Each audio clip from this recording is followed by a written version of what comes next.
Hello दोस्तों, आज जो है इस वीडियो में हम प्रश्नावली 4.1 पढ़ेंगे। तो इस प्रश्नावली को पढ़ने से पहले इसके बारे में कुछ जान लेते हैं हम। देखो, ये प्रश्नावली से पढ़ने से पहले हम जान लेते हैं कि द्विघात समीकरण क्या होता है। देखो, समीकरण द्विघात समीकरण देखो, द्विघात समीकरण क्या होता है। वह समीकरण जिसके अंदर अधिकतम घात कितनी हो तो 2 हो। तो देखो, मान लो कोई समीकरण है x square plus 2x plus 3, ये है समीकरण दिया गया। इसके अंदर अधिकतम घात कितनी है, अधिकतम घात 2 है। तो ये जो है समीकरण क्या कहलाएगा, द्विघात समीकरण कहलाएगा। वह समीकरण जिसकी अधिकतम घात कितनी हो 2 है, द्विघात समीकरण कहलाएगा। इसके अलावा जो है द्विघात जो समीकरण का व्यापक रूप होता है, द्विघात समीकरण का मानक रूप या व्यापक रूप जो होता है, मानक रूप या व्यापक रूप भी कह सकते हैं, वो जो होता है वो होता है a x square plus b x plus c बराबर 0। यानी कि ये जो बातें आपको ध्यान रखनी है, ये जो है कोई भी द्विघाती समीकरण है वो इस रूप का होता है। अब जो है हम प्रश्नावली 4.1 का पहला प्रश्न देखते हैं। देखो क्या कह रहा है। देखो, पहला प्रश्न बोल रहा है जांच कीजिए कि क्या निम्न द्विघात समीकरण है। देखो, ये जो कंडीशन दे रखी है, नीचे स्थितियाँ दे रखी है, इनको सरल करके आपको बताना है कि ये जो कंडीशन आपको प्राप्त हो रहा है, जो समीकरण प्राप्त हो रहा है वो द्विघात समीकरण है या नहीं है। आपको द्विघात समीकरण का कैसा पता चलेगा, जिस समीकरण की जो अधिकतम घात 2 है वो क्या कहलाएगा, द्विघात समीकरण है। तो हम क्या करते हैं, इनको हल करते हैं। देखो पहला देखो प्रश्नावली 4.1 के पहला जो प्रश्न है ये दे रखा है। अब हमें चेक करना है कि ये एक द्विघात समीकरण प्राप्त हो रहा है या नहीं हो रहा है। तो देखो, हम इसको सरल करते हैं। देखो, यहाँ पर दे रखा है एक्स प्लस 1 का होल स्क्वायर। एक्स प्लस 1 के होल स्क्वायर को हम सर्वसमीका के द्वारा हल करेंगे। तो सर्वसमीका क्या होती है, देखो ए प्लस बी का होल स्क्वायर है, ये सर्वसमीका। देखो याद कर लेना, यदि आपको याद नहीं है तो ए प्लस बी का होल स्क्वायर क्या होता है, a square plus 2ab plus b square. यदि आपको ये सर्वसमीका याद नहीं है तो ये याद कर लेना और इस सर्वसमीका को यहाँ पर अप्लाई करना था। ए प्लस बी का होल स्क्वायर, तो हम क्या करेंगे, ए स्क्वायर यहाँ पर क्या एक्स, तो एक्स स्क्वायर प्लस 2ab, 2 का ये सूत्र से आ जाएगा 2, ए कहाँ से आ जाएगा, एक का मान यहाँ पर है एक्स और बी का मान कितना है 1, यहाँ पर 1 उतारो, प्लस बी का स्क्वायर क्या हो जाएगा, 1 है यहाँ पर भी, तो 1 का स्क्वायर बराबर। अब क्या करना है, इधर जो है इसको 2 को अंदर गुणा करो। 2 को x से गुणा किया तो कितना आएगा, 2x, माइनस का चिन्ह आ जाएगा, माइनस 2 को 3 से गुणा करो, आ गया 2 तिया 6। अब क्या करना है, इसको सरल करना है। इधर देखो x का स्क्वायर हो जाएगा आपके एक्स स्क्वायर प्लस, अब देखो 2x और 1 तीनों गुणा के अंदर है, इनको गुणा करो। 2 को 1 से गुणा करो आएगा 2x, 2x को 1 से गुणा किया तो आएगा 2x, प्लस 1 को स्क्वायर करो 1 आएगा बराबर 2x माइनस का 6। अब जो है हम क्या करेंगे, देखो यहाँ पर 2x है, यहाँ पर 2x है, प्लस का है, सेम चिन्ह है और बराबर के इधर है, तो ये क्या करेंगे, दोनों कट जाएंगे, 2x और 2x जो है कट जाएंगे, क्योंकि ये 2x इधर प्लस का इधर आते हैं माइनस हो गया, 2x में से 2x चला जाएगा। तो अब देखो इधर कितना बचा, एक्स स्क्वायर प्लस 1 बराबर इधर बचा माइनस का 6। अब जो है -6 है, ये इधर आके किसका हो जाएगा, प्लस का हो जाएगा। देखो एक्स स्क्वायर प्लस 1, ये -6 इधर आएगा, प्लस का 6 बराबर आ गया 0। अब देखो एक्स स्क्वायर 1 और 6 दोनों अक्षर पद दोनों जुड़ जाएंगे, 6 ये कितने हो गए 7 बराबर 0। अब देखो ये समीकरण हमें प्राप्त हुआ, इसमें ध्यान से देखो अधिकतम घात कितनी है। देखो यहाँ पर अधिकतम घात कितनी है, हमारे पास 2 आई, तो ये क्या होगा, ये एक द्विघात समीकरण होगा। ये एक द्विघात समीकरण है। इतना सा करना है दोस्तों, वेरी सिंपल। हाँ, पहले का जो दूसरा क्वेश्चन है वो देखो ये दे रखा है, इसको जो हम कल हल करेंगे। देखो यहाँ पर एक्स स्क्वायर माइनस 2x है, इसको ऐसे कैसे उतार लो, एक्स स्क्वायर माइनस के 2x। अब इधर क्या करेंगे, माइनस के 2 को अंदर गुणा करेंगे, तो माइनस के 2 को 3 से गुणा करोगे तो माइनस के आएंगे 2 तिया 6। अब माइनस को माइनस से गुणा करेंगे तो हम आएंगे प्लस 2 को 1 से गुणा करोगे तो हमारे पास आएगा 2x। अब हम क्या करेंगे, देखो एक्स स्क्वायर माइनस 2x है, इधर -6 प्लस 2x है, हम क्या करेंगे, पक्षांतरण करेंगे। देखो एक्स स्क्वायर माइनस 2x इधर है, ऐसे ही रहेंगे, ये माइनस के 6 इधर आएंगे, किसके हो जाएंगे, प्लस के 6 हो जाएंगे, ये 2x इधर प्लस के इधर आके किसके हो जाएंगे, माइनस के 2x, इधर बच गया हमारे पास 0। तो अब आगे क्या करेंगे, देखो एक्स स्क्वायर है, इसका पद कोई दूसरा नहीं है, तो एक्स स्क्वायर ऐसे कैसे आ जाएगा, देखो ये माइनस के 2x, ये माइनस के 2x, दोनों सेम चिन्ह है, दोनों जुड़ जाएंगे, 2x और 2x कितने हो जाएंगे, माइनस के 4x, ये प्लस का 6 हो जाएगा, प्लस के 6 बराबर 0। ये हमें एक समीकरण प्राप्त हो। आप बताओ कि द्विघात समीकरण है या नहीं। देखो इसकी अधिकतम घात कितनी है, 2 है, तो ये एक द्विघात समीकरण है, ये एक द्विघात समीकरण होगा।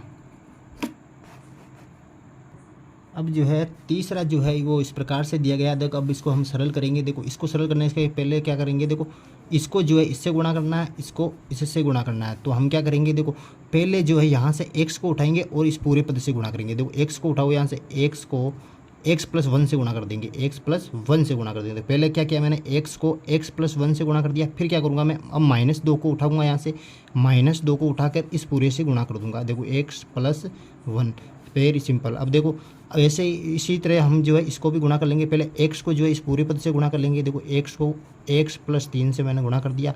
अब जो है मैं -1 को उठाऊंगा, देखो -1 को उठाया यहाँ से और x+3 से गुणा कर दूंगा, x+3 से गुणा कर दूंगा। अब क्या करूँगा, देखो अब जो है अब क्या करूँगा, x को अंदर गुणा करूँगा। देखो x को 1 से गुणा करेंगे, तो x को 1 से गुणा करेंगे तो क्या आएगा, x² आएगा, प्लस x को 1 से गुणा करेंगे तो आएगा हमारे पास x।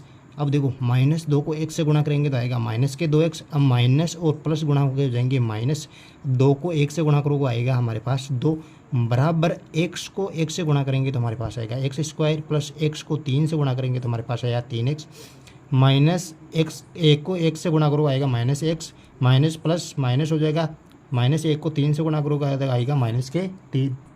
अब जो है हम जो आगे हल करेंगे इसको, देखो यहाँ पर x² है और इधर देखो x² है, दोनों सेम चिन्ह, ये भी प्लस का ये भी प्लस का, ये x² इधर आएगा किसका हो जाएगा, माइनस होगा और x² से x² चला जाएगा। देखो आसानी से हो गया।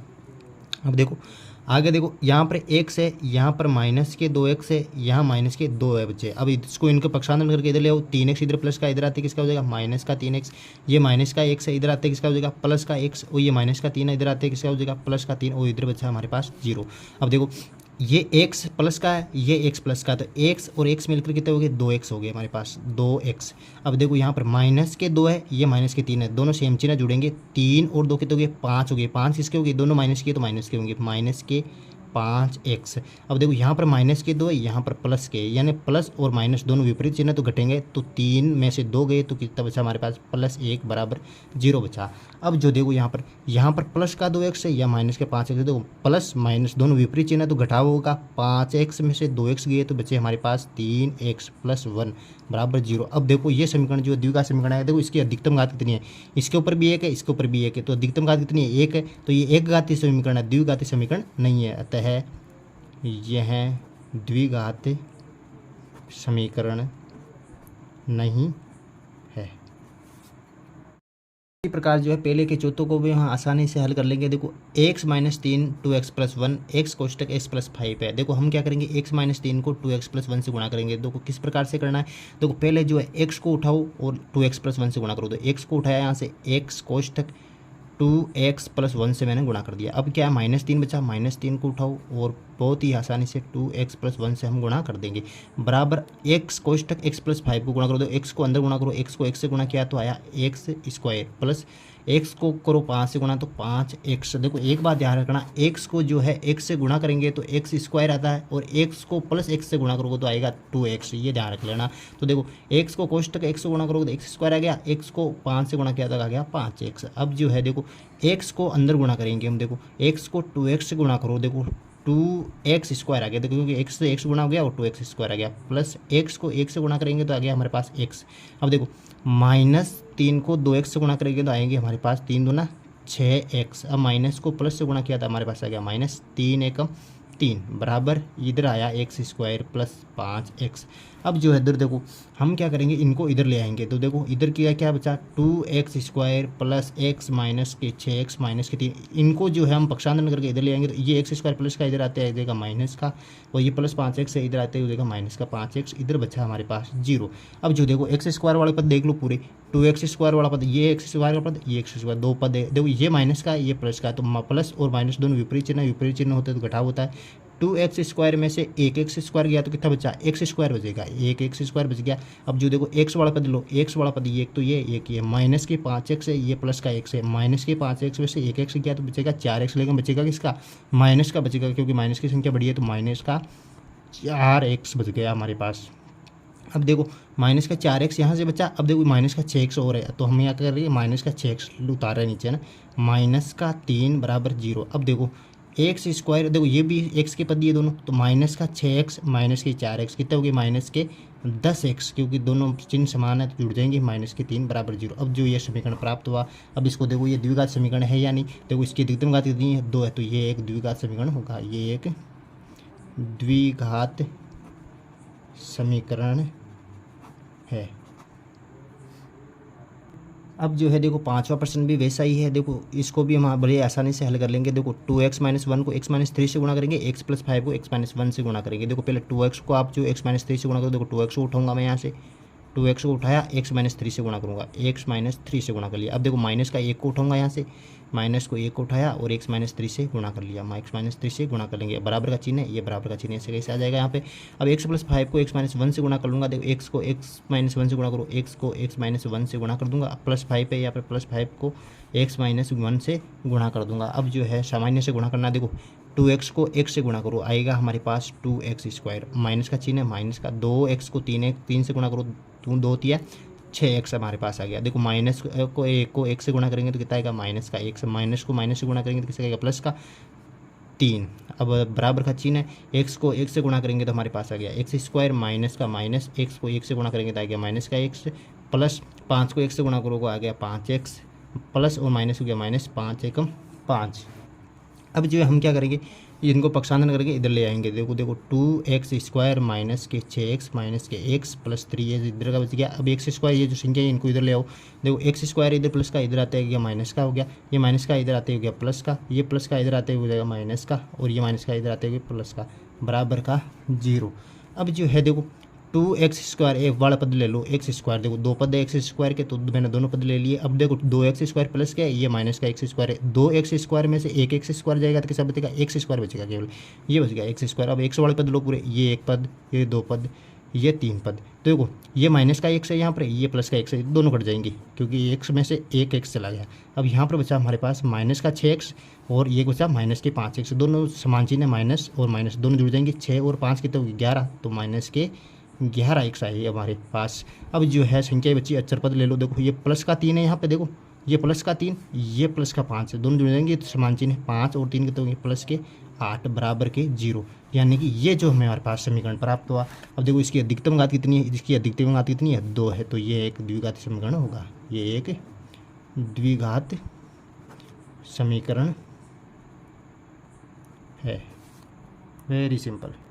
इसी प्रकार जो है पहले का जो छठा है उसी को हम बहुत ही आसानी से करेंगे। देखो x² + 3x + 1 बराबर x - 2 का होल स्क्वायर है। देखो इसको हल करने की आवश्यकता नहीं, इसको ऐसे कैसे उतार लो, x² + 3x + 1 बराबर, देखो यहाँ पर x - 2 का होल स्क्वायर है तो यहाँ पर एक सर्वसमीका लग जाएगी। देखो a - b का होल स्क्वायर वाली सर्वसमीका लग जाएगी।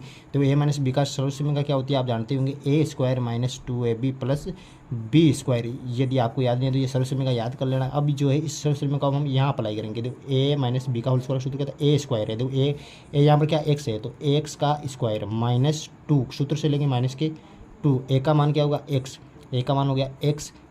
अब b का मान क्या है, b का मान हो गया 2, तो यहाँ पर उतार देंगे 2 प्लस b का स्क्वायर हो गया 2 का स्क्वायर। बहुत ही आसानी से हम इसको कर लेंगे। देखो x² + 3x + 1, अब देखो x², अब देखो माइनस को 2x और 2 को गुणा करो, 2 दूनी 4x, ये आ गया हमारे पास -4x, और 2 का स्क्वायर करेंगे तो कितना आएगा 4। अब जो है देखो इधर भी x² है, इधर भी x², दोनों समान चिन्ह है तो ये दोनों क्या कट जाएंगे यहाँ से। देखो 3x, अब इधर बचा 3x + 1, अब देखो 4x और 4 को हम इधर ले आएंगे तो देखो माइनस का 4x इधर आएगा तो किसका हो जाएगा, प्लस का हो जाएगा, ये प्लस का इधर आते माइनस का हो जाएगा, इधर बचा हमारे पास 0। अब जो देखो यहाँ पर 3x है, यहाँ पर 4x है, 4 और 3 के x कितने होंगे, ये हो गए हमारे पास 7x। अब अचर पद कीजिए +1 और -4 में से एक गया तो हमारे पास बचा -3 बराबर 0।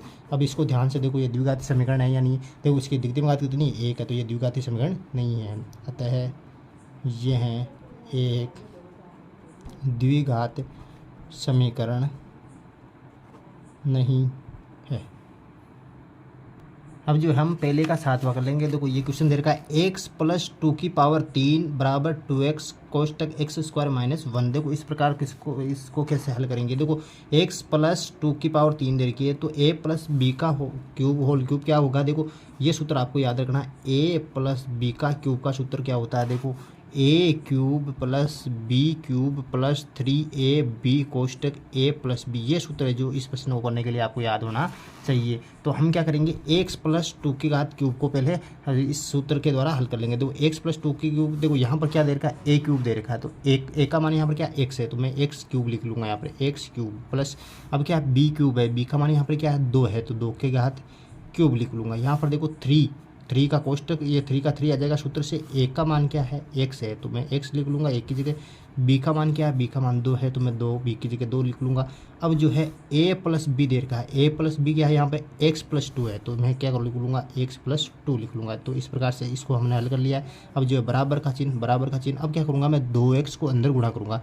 देखो x को x स्क्वायर से गुणा करोगे आप, देखो x को एक्स स्क्वायर से गुणा करोगे तो एक्स को एक्स स्क्वायर से गुणा करोगे एक्स क्यूब आएगा। कैसे आएगा, तो एक्स गुणा एक्स स्क्वायर को लिख सकते हैं हम एक्स गुणा एक्स, तो एक्स कितने हो गए 3 हो गए, तो एक्स क्यूब। तो अब क्या आएगा, एक्स को मैं गुणा करूँगा एक्स स्क्वायर से, 2x क्यूब आ जाएगा। यहाँ पे माइनस का चिन्ह, 2x को 1 से गुणा करेंगे तो हमारे पास आ जाएगा माइनस के 2x। इसी प्रकार जो है हम देखो एक्स क्यूब है यहाँ पे, देखो एक्स क्यूब प्लस 2 की घात 3 को क्या करेंगे, 2 की घात 3 का मतलब होगा 2 गुणा 2 गुणा 2, 2 दूनी 4, 4 दूने 8, तो 2 की घात क्यूब होगी 8। प्लस देखो इन तीनों को पहले गुणा करो, 3x को 2 से गुणा करेंगे तो आएंगे हमारे पास 6x।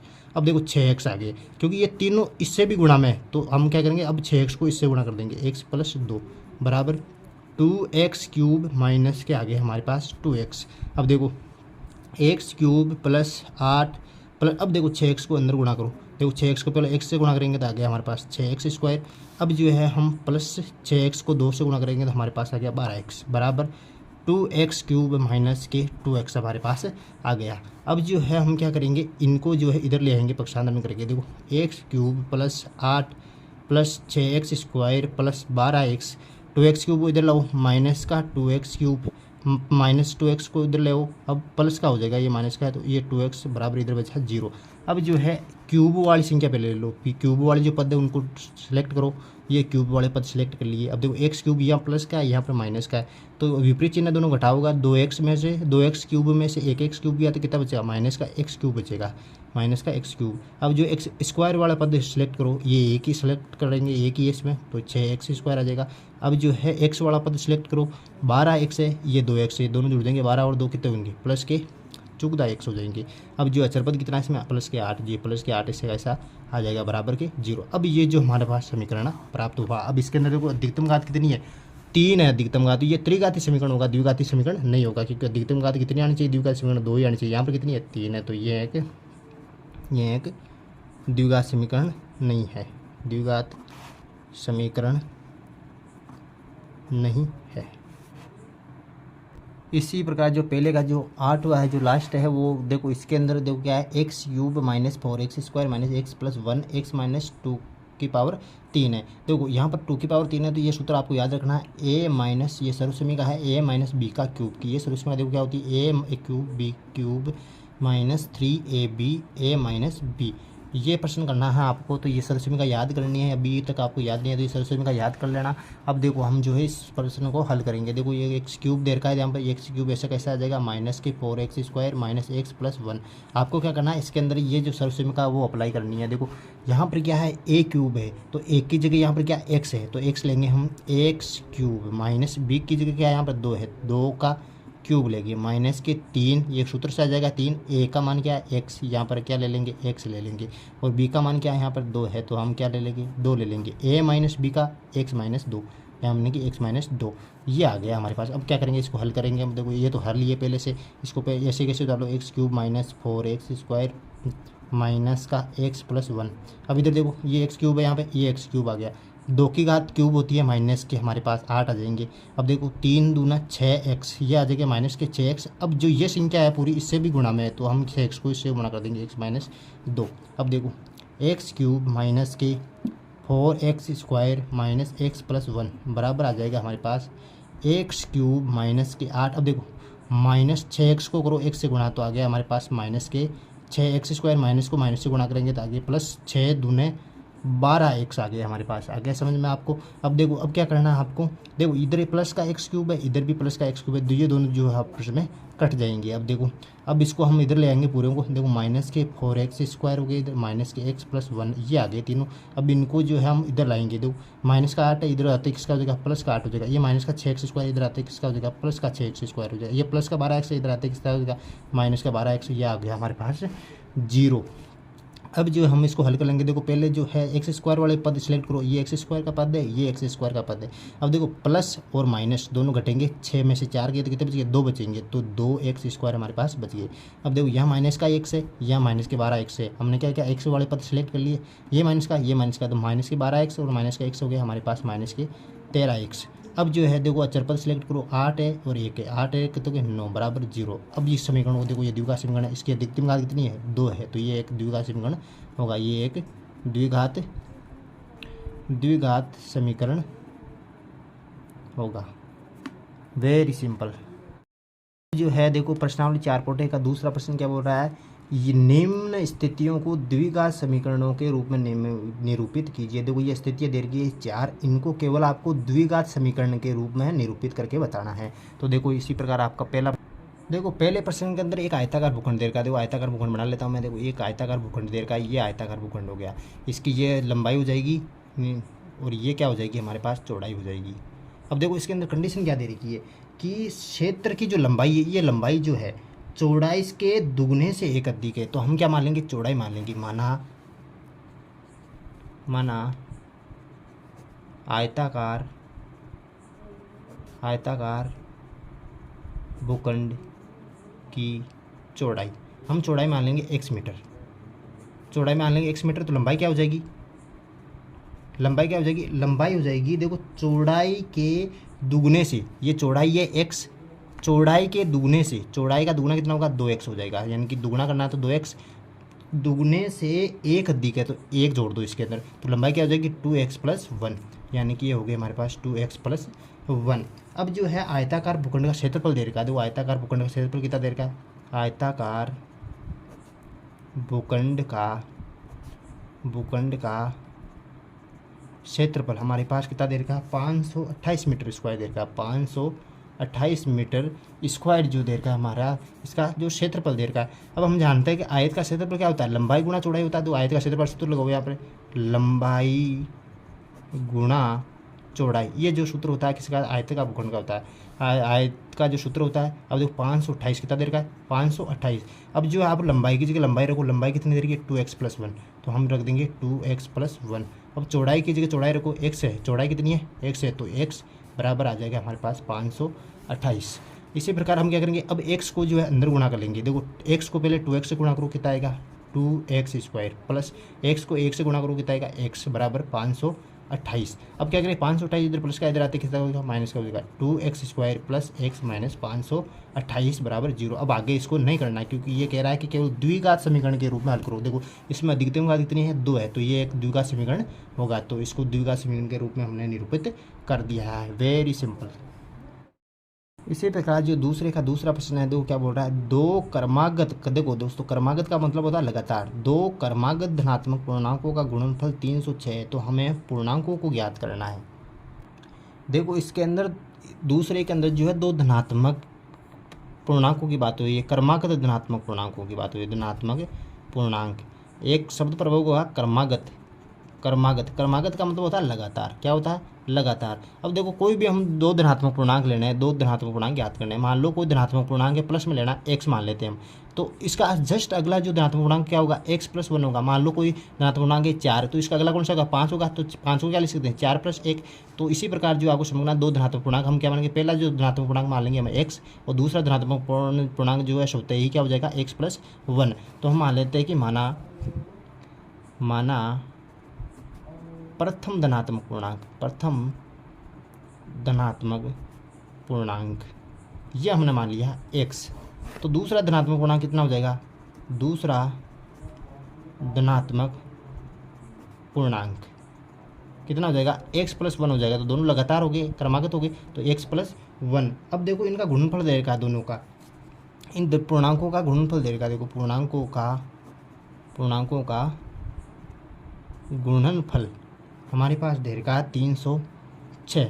अब देखो गुणनफल 306 बनेगा, तो हम पूर्णांकों का गुणनफल देखो इसको ऐसे लिख सकते हैं, x + 1, x कोष्टक x + 1, मैंने क्या कर दिया, दोनों पूर्णांकों को गुणा कर दिया, तो x और कोष्टक x + 1 किसके बराबर होगा, वो भी किसके बराबर होगा, 306 के बराबर होगा। अब देखो x को अंदर गुणा करो, x को x से गुणा किया तो x स्क्वायर आया, x को 1 से गुणा करेंगे तो हमारे पास आ गया x 306। अब जो है देखो ये 300 से इधर प्लस का इधर आते किसका हो जाएगा, माइनस का होगा, एक्स स्क्वायर प्लस एक्स 300 से इधर आ जाएगा किसका होगा, माइनस का होगा, 306 ये हो गया हमारे पास क्या हो गया, 0। तो ये जो हमारे पास हुआ ये क्या हुआ, एक द्विघात समीकरण प्राप्त हुआ, क्योंकि इसकी अधिकतम घात कितनी है, 2 है। Very simple. देखो दूसरे का तीसरा क्या बोल रहा है, रोहन की माँ उससे 26 वर्ष बड़ी है, उनकी आयु का गुणनफल अब से 3 वर्ष पश्चात 360 हो जाएगी, हमें रोहन की वर्तमान आयु ज्ञात करनी है। देखो इस प्रश्न में रोहन और रोहन की माँ की बात हुई है, तो हम क्या करेंगे, रोहन की वर्तमान आयु मान लेते हैं। देखो रोहन की वर्तमान आयु कितनी है, माना रोहन की वर्तमान आयु हम मान लेते हैं x वर्ष मान लेते हैं। अब देखो इसमें कहा गया है कि रोहन की माँ जो है उससे 26 वर्ष बड़ी है, तो 26 वर्ष बड़ी है, तो देखो रोहन की आयु 1 साल है आज, तो उसकी माँ उससे 26 साल बड़ी है, तो हम क्या करेंगे 26 जोड़ देंगे 1 साल के अंदर। देखो अब तो रोहन की माँ की आयु क्या हो जाएगी, रोहन की माँ की आयु, रोहन की माँ की आयु कितनी हो जाएगी, 1 प्लस 26 वर्ष ये होगी। अब जो ये बोल रहा है कि उनकी आयु का गुणनफल अब से 3 वर्ष पश्चात 360 हो जाएगा, तो हम क्या करेंगे 3 वर्ष पश्चात इनकी आयु याद कर लेते हैं। 3 वर्ष पश्चात देखो 3 वर्ष पश्चात, देखो आज जो रोहन की आयु 1 साल है, तो 3 वर्ष पश्चात कितनी हो जाएगी रोहन की आयु, देखो 3 वर्ष पश्चात रोहन की आयु, 3 वर्ष पश्चात रोहन की आयु, देखो आज 1 साल है तो 3 वर्ष पश्चात कितनी हो जाएगी 1 प्लस 3 वर्ष हो जाएगी, ये रोहन की आयु हो जाएगी। अब जो है रोहन की माँ की आयु कितनी हो जाएगी, रोहन की माँ की आयु कितनी हो जाएगी, देखो आज 1 प्लस 3 वर्ष जो रोहन की आयु है, अब रोहन की माँ की आयु कितनी हो जाएगी 3 वर्ष, देखो आज जो है रोहन की माँ की आयु कितनी 1 प्लस 26 है, देखो 1 प्लस 26, तो हम मैं 3 वर्ष पचास कितनी हो जाएगी 3 और जोड़ दूंगा 1 प्लस 26, तो कितनी हो जाएगी 1 प्लस 26 और 3 कितने होंगे 29, 1 प्लस 29 वर्ष जो है उसकी माँ की आयु हो जाएगी। अब जो है ये बोल रहा है प्रश्न की 3 वर्ष पश्चात इनकी दोनों की आयु का जो गुणनफल है वो कितना हो जाएगा 360 हो जाएगा, तो 360 हो रहा है। देखो यहाँ पर तो मैं क्या करूँगा x प्लस 3 और x प्लस 29 को जोड़ दूंगा, देखो x प्लस 3 और x प्लस 29 को क्या कर दूंगा गुणा कर दूंगा, सॉरी है ना, गुणा कर दूंगा, तो ये क्या आएगा हमारे पास 360 होगा। अब क्या करो इन दोनों को क्या गुणा करो, पहले क्या करूँगा मैं x को जो है x प्लस 29 से गुणा करूँगा, x प्लस 29 से मैंने गुणा कर दिया x को, फिर क्या करूँगा 3 को जो है मैं x प्लस 29 से गुणा करूँगा, देखो x प्लस 29 से गुणा कर दिया मैंने, अब क्या आएगा 360। अब जो गुणा करो x को 1 से गुणा करो कितना आएगा x स्क्वायर, x को 29 से गुणा करोगे आएगा हमारे पास 29x प्लस 3 को 1 से गुणा करोगे आएगा 3x, 29 को 3 से गुणा करो, देखो 3 9 18, 3 1 कम 3 2 6 1 7, 29 3 78 हो गए हमारे पास बराबर 360 आ गया। अब क्या करेंगे हम, देखो x स्क्वायर प्लस 29x और 3x को जोड़ देंगे, तो 29x 3x हो गया हमारे पास 32x प्लस 78 इधर है, ये 360 इधर आएंगे तो किससे हो जाएंगे माइनस को देंगे, 360 बराबर 0। सॉरी यहाँ पर जो है हम जो 3 को 29 से गुणा करेंगे तो यहाँ पर आ जाएगा 87 आ जाएगा, 87 यहाँ पर भी क्या आ जाएगा 87 आ जाएगा हमारे पास 87। अब जो क्या करेंगे हम x स्क्वायर प्लस 32x, अब माइनस के 360 में से 87 घटाओगे तो हमारे पास आ जाएगा माइनस का, देखो 360 बड़े माइनस के, तो 360 में से 87 तो आएंगे 273 बराबर 0। ये जो हमारे पास एक द्विघात समीकरण प्राप्त हुआ। Very simple. देखो चौथा क्या बोल रहा है, एक रेलगाड़ी 480 किलोमीटर की दूरी समान चाल से तय करती है, यदि इसकी चाल 8 किलोमीटर प्रति घंटा कम होती तो वह उसी दूरी को तय करने में 3 घंटे अधिक लेती। हमें रेलगाड़ी की चाल ज्ञात करनी है। देखो चौथा प्रश्न, इस प्रश्न को करने से पहले हम एक सूत्र जान लेते हैं। चाल बराबर जो होता है वो होता है हमारे पास दूरी बटा समय। देखो हमें इसमें समय ज्ञात करना है, देखो समय बराबर हो जाएगा हमारे पास दूरी बटा चाल, तो हम इस सूत्र को जो इसके अंदर काम में लेंगे। तो सबसे पहले हम मान लेते हैं रेलगाड़ी की चाल, तो रेलगाड़ी की चाल मान लेते हैं, माना रेलगाड़ी की एक समान चाल हम मान लेते हैं 1 किलोमीटर प्रति घंटा, ये जो है रेलगाड़ी की एक समान चाल हो जाएगी। अब देखो इस एक समान चाल से वो 480 किलोमीटर दूरी तय करने में कितना समय लगा वो हमें ज्ञात करना है। तो 1 किलोमीटर प्रति घंटा की चाल से 1 किलोमीटर प्रति घंटा की चाल से 480 किलोमीटर दूरी तय करने में लगा समय, देखो समय, अब समय ज्ञात करना, समय का सूत्र क्या होता है, समय बराबर होता है दूरी बटा चाल, दूरी बटा चाल। तो दूरी क्या है इसके अंदर, दूरी है 480 किलोमीटर दूरी होगी, दूरी बटावा होता है चाल, चाल क्या है यहाँ पर x किलोमीटर प्रति घंटा, तो ये हो गया हमारे पास x किलोमीटर प्रति घंटा। अब जो ये समय हमने ज्ञात कर लिया, जब रेलगाड़ी की जो चाल थी x मान थी, यानी कि कोई रेलगाड़ी मान लो आप इस प्रकार से समझो इसको, a से b की दूरी जा रही है, a और b से इसकी दूरी जो है 480 किलोमीटर है। तो जब जो है रेलगाड़ी की जो चाल थी x किलोमीटर प्रति घंटा थी, तब जो यहाँ से यहाँ तक पहुँचने में उसको समय कितना लग रहा है, वो लग रहा है 480 बटावा x घंटा लग रहा है उसको। आ गया समझ में आपको। अब जो है, अब ये पर्सन बोल रहा है कि यदि इसकी चाल 8 किलोमीटर घंटा कम कर दी जाए, 8 किलोमीटर प्रति घंटा कम होती, तो हम जो ज्ञात कर लेंगे जब उसकी 8 किलोमीटर घटा दी जाए, यदि रेलगाड़ी की चाल 8 किलोमीटर प्रति घंटा घटा दी जाए तो रेलगाड़ी की चाल क्या हो जाएगी, रेलगाड़ी की चाल, देखो रेलगाड़ी की चाल 8 किलोमीटर प्रति घंटा कम कर दी जाए, तो पहले कितनी थी, x किलोमीटर प्रति घंटा चाल थी, अब कितनी हो जाएगी, x माइनस 8 किलोमीटर प्रति घंटा हो जाएगी, क्योंकि उसके अंदर 8 किलोमीटर हमने क्या की घटा दी। अब जो है यह चाल है उसकी रेलगाड़ी की। अब जो है इस चाल से वो 480 किलोमीटर दूरी तय करने में कितना समय लगेगा, तो देखो x माइनस 8 किलोमीटर प्रति घंटा की चाल से रेलगाड़ी द्वारा 480 किलोमीटर दूरी तय करने में लगा से, दूरी तय करने में लगा समय कितना लगेगा, समय का सूत्र क्या था, दूरी बटा चाल, दूरी बटा चाल होता है, दूरी कितनी है 480, दूरी कितनी है 480, अब की बार चाल कितनी है x माइनस के 8, यानी कि x माइनस के 8 घंटे लेगी वो, यानी कि उसकी चाल कम हो गई। अब देखो प्रश्न बोल रहा है कि 3 घंटे अधिक लेगी, कितना लेगी, 3 घंटे अधिक लेगी। तो अब आपको ध्यान से समझना है, मान लो कोई जो रेलगाड़ी है वो a से b जा रही है, जब उसकी चाल x किलोमीटर थी तो वो 480 किलोमीटर दूर तय करने में ले रही है 480 बटा x घंटे। जब उसकी चाल थोड़ी सी कम कर दी जाए, यानी 8 किलोमीटर प्रति घंटा कम कर दी जाए, तो उसकी चाल वो कितने घंटे ले रही है, 480 बटा x माइनस 8 घंटे ले रही है। तो अब बताओ समय ज़्यादा कौन सी ले रही है, समय ज़्यादा ये लेगी दूसरी वाली, क्योंकि जो है इसकी 8 किलोमीटर प्रति घंटा, अब की बार जो है हमने स्पीड क्या कर दी, कम कर दी, तो समय ज़्यादा कौन सा ले रही है, ये ले रही है, और कम कौन सा ले रही है, ये ले रही है। तो ये जो है प्रश्न में बताया गया कि ये कितने ज़्यादा ले रही है, 3 घंटे ज़्यादा ले रही है। तो मैं क्या करूँगा, ज़्यादा समय में से कम समय घटा दूंगा, तो 480 बटा x माइनस 8, 480 प्रश्नानुसार लगाओ यहाँ पे, प्रश्नानुसार यहाँ पर लिख के 480 बटा x माइनस 8, 108 माइनस में घटा दूंगा 480 बटा x, 480 बटा x घटा दूंगा, तो समय कितना बचेगा, 3 घंटे मेरे पास बचेंगे। अब क्या करना है, इसको सरल करना है, x माइनस 8 और x का जो लेस हो जाएगा वो हो जाएगा x कोष्टक x माइनस के 8। अब जो देखो x माइनस 8 का भाग दो, x माइनस 8 में तो x माइनस 8 से x माइनस 8 कट जाएगा। अब बचा x को गुणा करो 480 से, तो 480x, अब माइनस का चिन्ह लो, या माइनस का चिन्ह आ गया। अब x का भाग दो x में, x से x गया, x माइनस 8 को गुणा करो ऊपर, 480 कोष्टक हो जाएगा x माइनस के 8 बराबर हमारे पास आ गया 3। अब क्या करना, इसको सरल करो, देखो यहाँ पर है 480x माइनस 480 को अंदर गुणा करो, माइनस 480 को x से गुणा किया था, आ गया 480x, माइनस को माइनस से गुणा करो, आ गया प्लस 480 को 8 से गुणा करो, देखो 480 को 8 से गुणा करो, तो 0 8 64, 64 का 6 8 चौक 8 में 8 दूसरा 8 चौक 32, 32 6 हो गए हमारे पास 38, यानी कि नीचे है x कोष्टक x माइनस के 8 बराबर 3। अब 3 के नीचे कुछ नहीं है, 1 मान लूँगा। अब वजन गुणा करेंगे, देखो 480x यहाँ पर प्लस के, यहाँ पर माइनस के, दोनों कट जाएंगे। अब यहाँ पर बचा ऊपर 3800 हमारे पास 40 बटावा नीचे, देखो x को अंदर गुणा करो, x को x से गुणा किया था, आ गया हमारे पास x स्क्वायर माइनस के 5x बराबर आ गया 3/1।